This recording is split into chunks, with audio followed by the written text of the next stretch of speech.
77% des femmes travaillent, sont dans le monde économique, et 63% d'entre elles veulent à la fois une carrière et une vie de famille.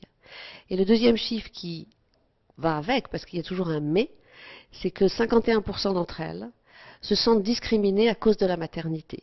Et ça, c'est mondial. Ça n'est pas localisé dans un continent.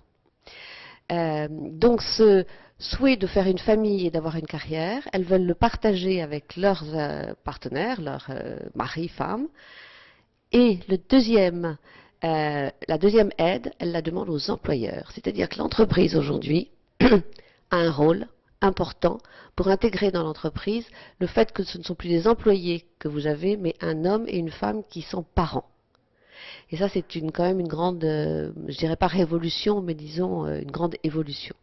Ce qui a évolué dans la perception des inégalités, c'est que vous avez une ligne qui va du nord des États-Unis, où les femmes pensent qu'elles ont tout, qui traverse l'Europe, où les femmes pensent aussi qu'elles ont tous les droits, qui arrive jusqu'en Asie, où là on est déjà un peu moins sûr d'avoir tous les droits parce qu'il y a des pressions sociales très importantes sur la vie que l'on vous choisit. Et puis on arrive en Amérique latine, où là il y a un fort machisme et où on atteint à peine la moyenne. Et puis on passe par l'Afrique, où les femmes ont un poids économique très important, mais il y a encore un illettrisme très fort. Et on termine par le Moyen-Orient, où elles ont l'impression de ne pas avoir suffisamment de droits, et où en même temps, contrairement à ce que l'on pense, les femmes sont toutes dans le tissu économique. L'Égypte est partie très tôt sur l'éducation des filles. Et ensuite, ça s'est arrêté. Le Bahreïn et le Koweït, qui ont été dans les années 1920 les deux premiers pays à obliger les filles à être éduquées et à envoyer les pères en prison s'ils n'éduquaient pas leurs filles, sont aujourd'hui les deux premiers pays dans cette zone, sur l'éducation des filles et le travail des femmes et l'égalité.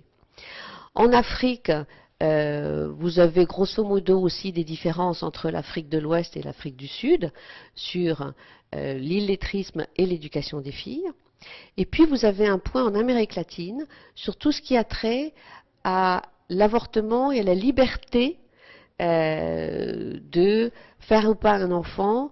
Et c'est un sujet qui ressort dans l'étude de la génération dite Y, c'est-à-dire la plus jeune.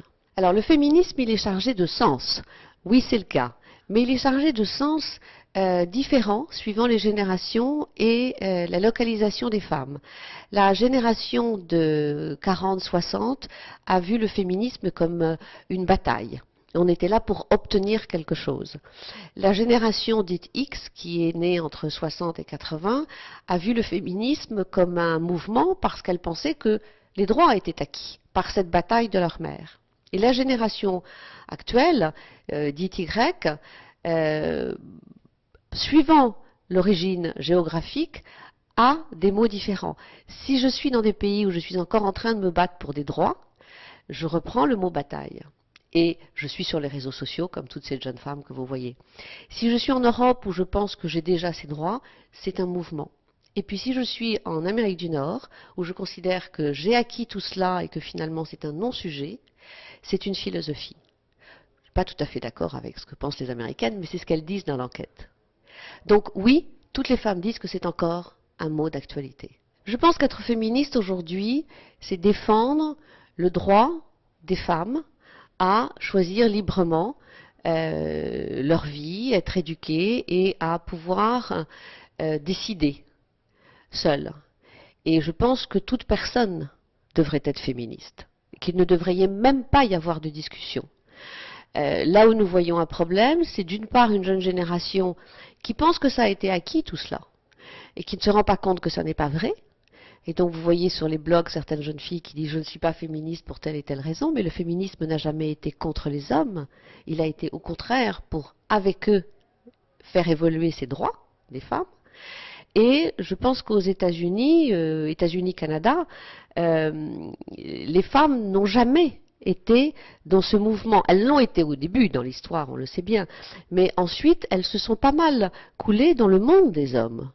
Dans cet uniforme, dans cette façon de vivre, et elles n'ont pas revendiqué, comme les Françaises ou les Européennes ou les Anglaises, ce féminisme dans le choix de sa vie et dans l'acceptation d'être powerful, comme elles disent, et en même temps féminine.